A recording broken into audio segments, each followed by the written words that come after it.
Good evening once again, everybody.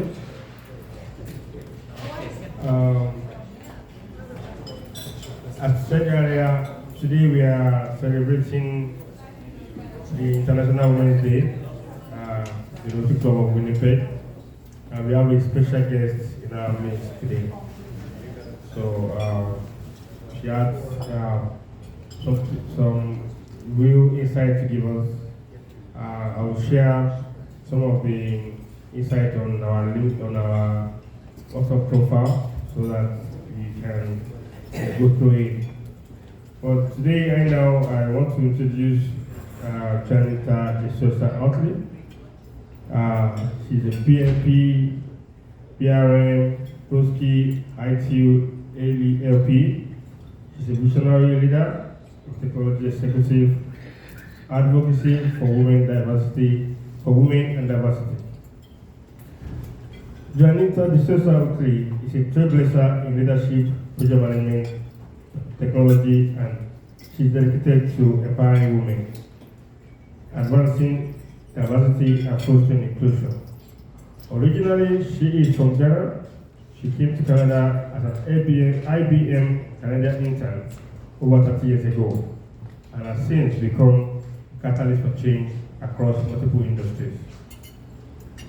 With 25 years experience as an executive leader, she is the founder and CEO of Dynamic Solution International and formerly divisional head of IT at the Winnipeg Police Service, leading strategic initiatives that drove cost savings and efficiency. She's a best-selling author.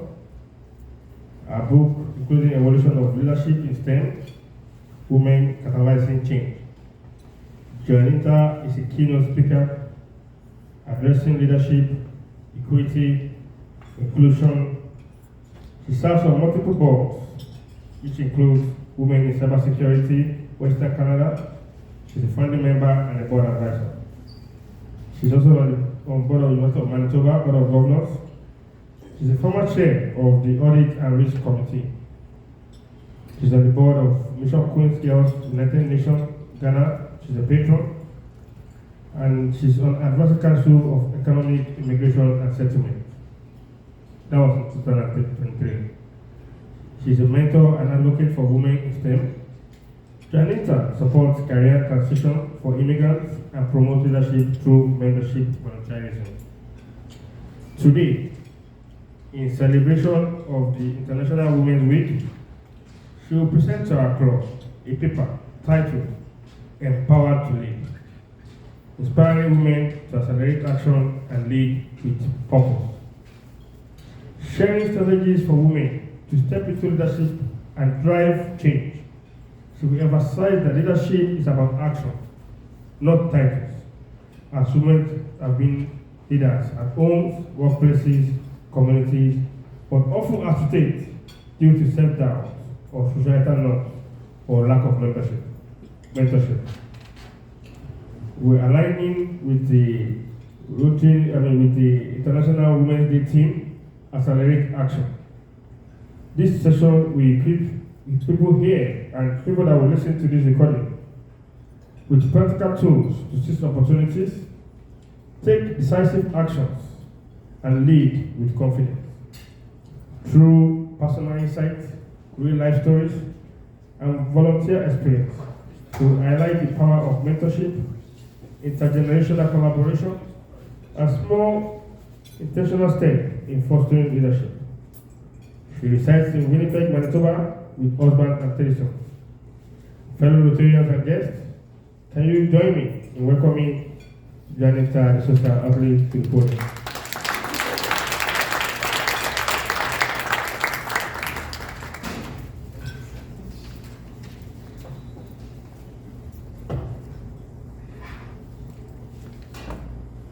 Good evening, everybody, and thank you so much for having me here. Unfortunately, Frank and Nancy are not here. I've known them for over 30 years when I came to Canada. I've been to their, with my kids, we are always around their place when my kids were young. They were mentors to me. So it's an honor to be here with Rotary Club of Winnipeg, especially as we approach International Women's Day 2025. And this year's theme is Accelerate Action. Tonight, we are not just celebrating the achievement of women, but actively calling each and every one of you, whether you're a woman, our allies, our husbands, our brothers, our sons, to step forward, take action, and lead with purpose. Before I start, I really want to sincerely thank Rotary Club of Winnipeg for taking this purposeful action to recognize the significance of International Women's Day and for inviting me to speak on this year's theme. This basically reflects your ongoing commitment to global effort aligned with UN mission and your dedication in making a difference both locally and globally. We are in 2025, right? A time of rapid and digital transformation. AI is unlocking things. It's changing our lives, our workplaces. Efficiency, production, people are being displaced from work. The world is evolving, industry are shifting, and the need for bold, action-driven and leadership has never been greater. But let me ask you, are we moving fast enough? When a woman taking up space in leadership at the pace we should? We have a lot of programs, a lot of activities. What are the outcomes? Later today, I'll share some statistics. Where are the outcomes? Are they all not check boxes? Yeah, we gave X money to this, we gave X money to that, and what happens? It's not intentional. It's a checkbox. So this year's theme, Accelerate Action, is a challenge. It's a challenge to all of us and our allies to support us. It's a call to move beyond awareness and conversation, to be deliberate and take intentional action. It means taking bold decisions, refusing to wait for permission, and stepping into leadership roles, even when we feel uncertain. And quite often, that's what happens. Thank you.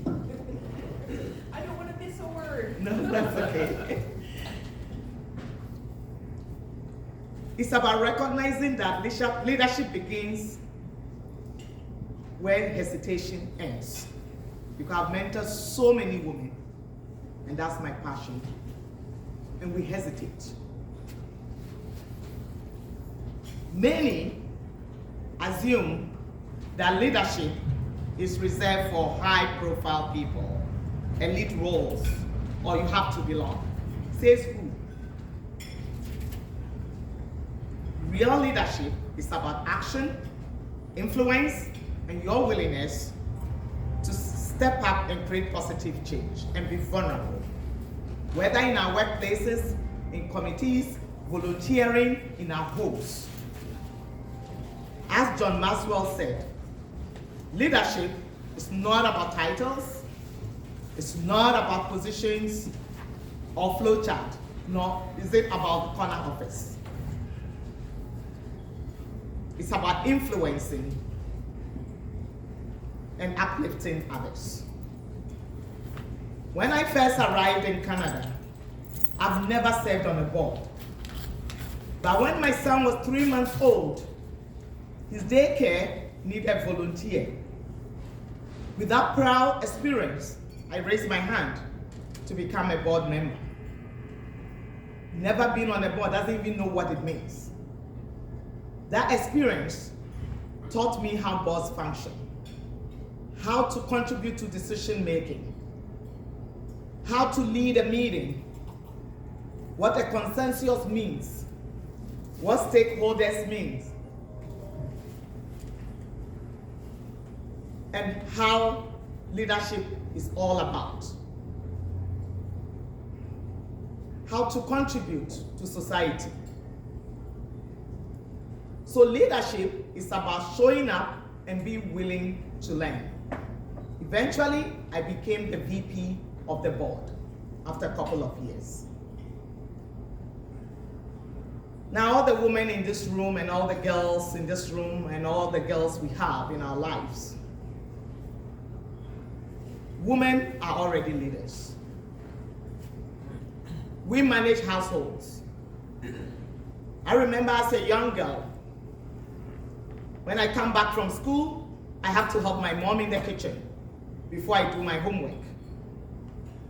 Where my brothers, they don't have to do anything. So I have to learn how to balance that with my time to study. After that, I have to wash all the dishes. So we know how to manage things. We know how to manage our careers, care and support our families. When my mom was sick, it's me and my sister that were there. My brothers did what they can, but they are limited. We make all the critical decisions daily in our homes. And the men here, our fathers, our husbands can attest to that. The ability to multitask, to organize, to problem solve, these are all leadership skills we have in us. And we've had it since we were little girls. But too often, we hesitate to transfer these skills into our professional and community leadership roles. We wait to be invited, or to be forced, or to be chosen, or to be called upon. Let me tell you, leadership is not about waiting. Let me be clear, no one will hand us leadership on a silver platter. We must claim it. We must accelerate our own actions. And let me tell you another story. My first professional leadership role in 2000, stepping into a role in IT as a supervisor for information technology. A space where women, especially Black women, very few and far between, are very few. On top of it, I'm an immigrant. On top of it, I have an accent. On top of it, I have 3 boys under 6. When I applied, I was told I don't have supervisory skills, despite managing teams on projects. If you own a property in Winnipeg, the property assessment website, that is my project. I did for the city of Winnipeg many, many years ago. But I was told I don't have supervisory experience, yes, because those project team members did not report to me directly. So what did I do? I volunteered for a board. I was the VP. Is that a leader? Yes, it is. So I was recognized for that. So coming to Canada not that long and stepping in onto that board because they asked for it and I raised my hand caused me to go for the interview and be successful.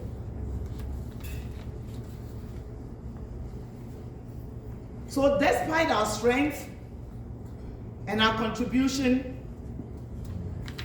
women hesitate to step into leadership roles. Or there are systematic barriers like I faced at that time.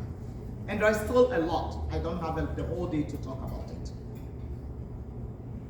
Some of our biggest barriers include self-doubt. We have that inner voice, I'm not ready. You will never be ready. Women often hesitate to take jobs on leadership roles unless they feel 100% qualified.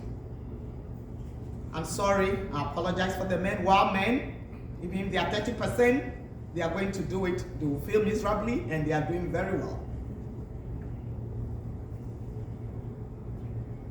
One of my jobs here, International Institute for Sustainable Development, all I saw was data analytics.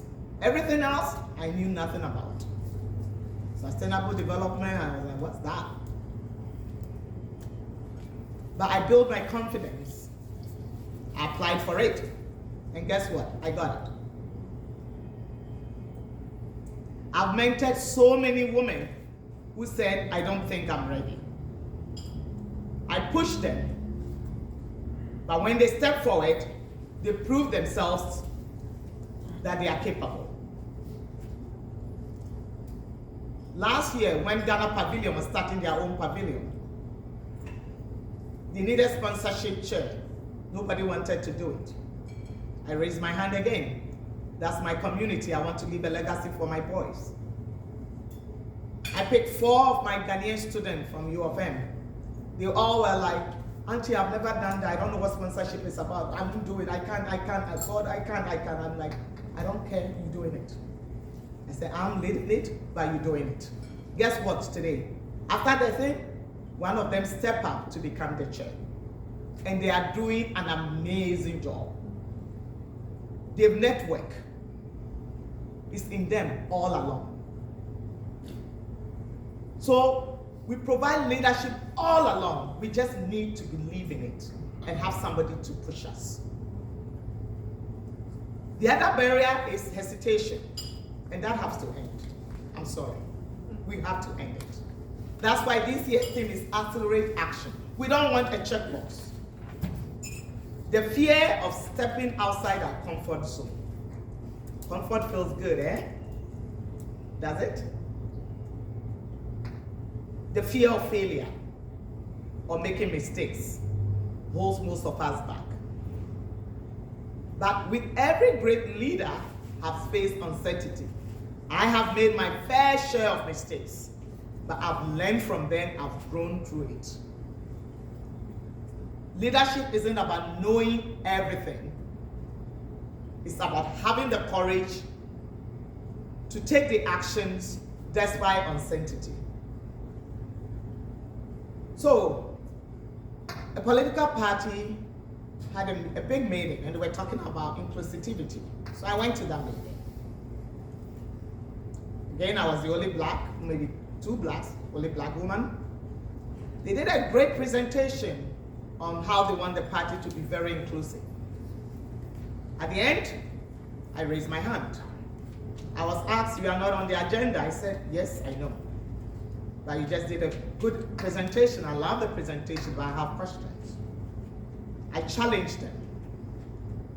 At the end of the meeting, the premier at that time talked to me and said, we need you. The next thing I knew, the next AGM, I became the secretary of that party. And when they were looking for new leadership, I was part of the leadership committee just by raising my hand and asking questions. The other thing is societal expectation. Yes, women should sit in the corner, have babies, and do the house chores. Balancing work, family, personal growth. I've seen most women, once they start having kids, they forget about their career growth. It's part.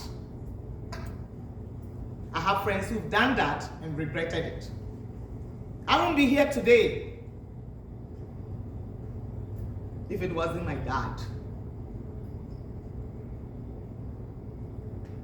I wasn't a typical girl.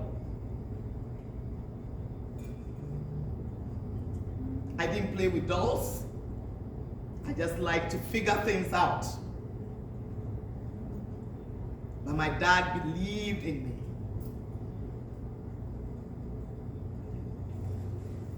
Otherwise, I would have been married off and in some village right now.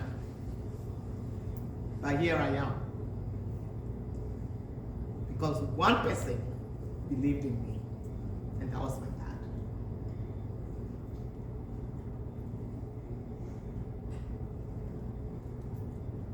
So societal expectation, balancing work, family, it's not easy. I have 3 boys. I will tell you it's not easy. Personal growth. I want to be there. How do I get there? The challenge is not about whether you are capable or not, but how to navigate these roles while stepping into leadership. When my kids were in school, I volunteered. I'm an immigrant. I need to integrate. I need to learn. I combine my 2 coffee breaks, my lunchtime, twice a week. I go to the school library and volunteer for 45 minutes. I build great relationship with the teachers. When one of my sons wanted to do track and field, I'm a runner. I said, why will I just drop him and just wait? I volunteered and became the parents' running club lead. However, I've seen so many women, my staff, who feel because of other priorities or societal expectation, they cannot step into leadership role. One of my staff, very capable, very smart. When I ask my male staff, oh, promotion is coming, they jump into it. They don't ask questions, they don't argue. Even those who are not qualified. She was overqualified. She was originally from India, her PhD in information technology. Yet, no, I'm not ready. I want to have another child. And the household chores. I was like, are you kidding me? Household chores, have another child. So what?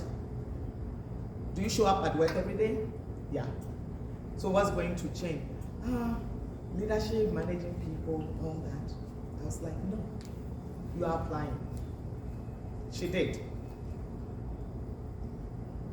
And she said, I didn't know I had all this. We have it in us. So we are able to manage full-time jobs, household chores, and still find time to serve on boards, myself included. Not that we have more hours during the day than anybody else. However, we made leadership a priority and we want to see change. The other big thing is lack of mentorship. Mentorship is critical because it bridges the gap between potential and opportunity. However, one of the misconceptions about mentorship is that your mentor has to look like you, right? I never found a mentor when I was the head of IT for Winnipeg Police. The whole 6 years I was there. I have different intersectionalities. I leaned on my dad, who was my rock. And when I couldn't find a mentor, I studied leaders from afar. I tell my mentees all the time, you don't need a mentor to be in the same room as you. I have mentors I've never spoken for or met, but I've studied their leadership styles, how they make decisions, and their resilience, and that empowers me. Califriona, the first female CEO of HP. Long before I had the chance to meet her. I admired Ingrid Doyen, former chair and CEO of PepsiCo, and followed her journey very closely before she came to Winnipeg in 2022, and I had the opportunity of meeting with her. So you don't need direct access to a mentor to absorb their wisdom. You need a willingness to learn. So many of us struggle to find mentors who can guide us through our career and leadership. Yes, mentorship is powerful to accelerate your career. I have different mentors, male, females, young, old. I call them NITE's board of directors. I've learned a lot from the young. They inspire me, especially young women. She's sitting right there. She's our future leader.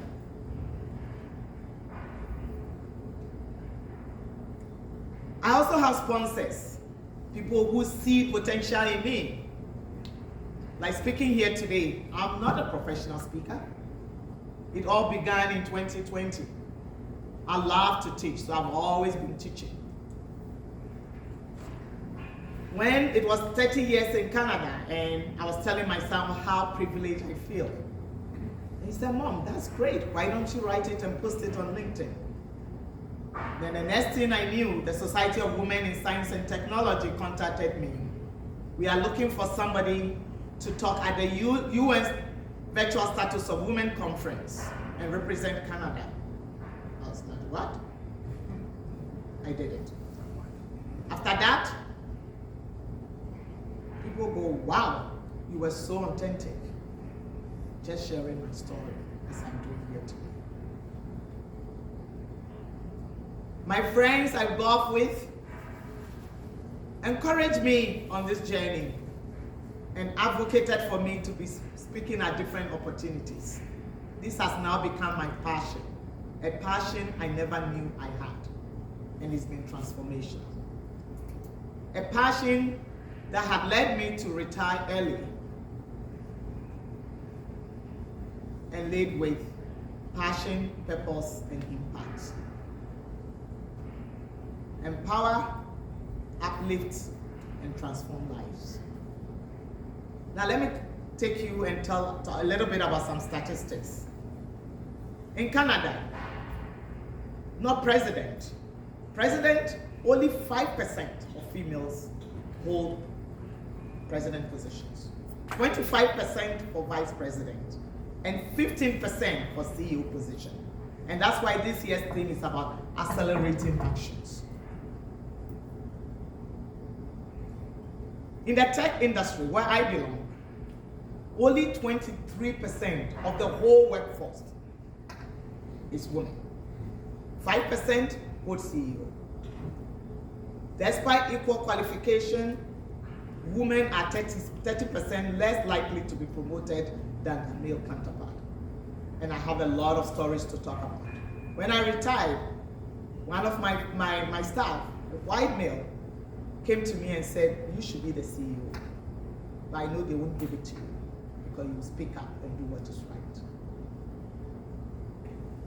These numbers are not just statistics. They reflect the mixed opportunities and the untapped potential. That is why we have to accelerate action. We have to be intentional. We have to be determined. We can't sit and expect things to be given to us. So how do we break through? Let's start with small, intentional steps. Leadership shouldn't start as something big.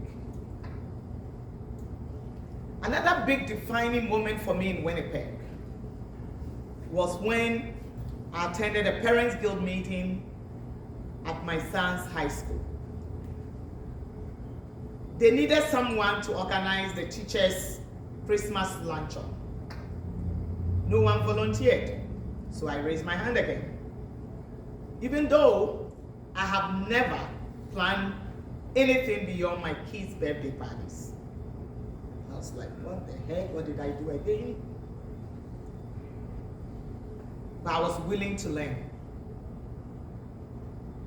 After the event, I decided to document everything I learned and create a structure for the next volunteer. A couple of weeks, the president of the school called me, and I thought, oh my God, what does this boys do again? Instead, they wanted me to lead all the events in the school. That one step led to many positions, many opportunities, many networking, and I was asked to be on the board, where I found myself in a room full of senior executives in Winnipeg. People I would never, ever have been in the same space or room with them. When we go on a retreat in Gimli, we are all in the same, I got to know them well. Some of them even invited us to their cottages. That is how leadership happens. By saying yes when you don't really fully prepared. If I had hesitated, and I wouldn't have had that opportunity. I would have missed incredible leadership opportunity. An incredible opportunity for knowing people who will help me and my family and opens doors for us. So, leadership is a journey. I challenge each and every one of you to commit to one leadership action in the next 30 days, including our allies, our men, our husbands, our sons. Speak up at a meeting or advocate for someone. Mentor a young professional or seek a mentor. Volunteer for a leadership role, no matter how small. So, what is your commitment today? It's accelerate action. And you know the sign for this year? Last year it was break buyouts. Today, we want this. We don't want that. This. So in closing, the time to lead is now. If not you, then who? If not now, then when? Do not wait for someone to offer you a seat at the table. Bring your own chair and find your seat. Leadership is not about waiting for permission. It's about accelerating action and leading with purpose. You have the ability, you have the influence, you have the power to create meaningful change. Not just for yourself, but for generations of women who will follow. The time to lead is now. Let us accelerate with action together.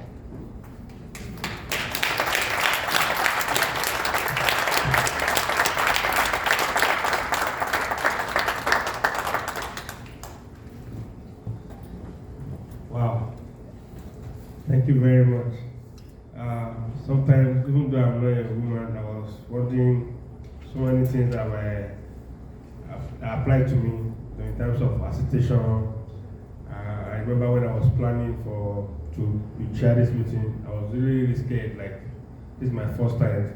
I hope I will not, I'll get it right. So, there's no one, the journey of 1,000 years, take the first step, just like you said. So, you have to take the step, the first step matters, and then others will follow. So, at this junction, we'll take questions. If you have questions for her, she's ready to answer. Maybe there are things that she said or things that you like clarification about. She's there to, I have Mr. John.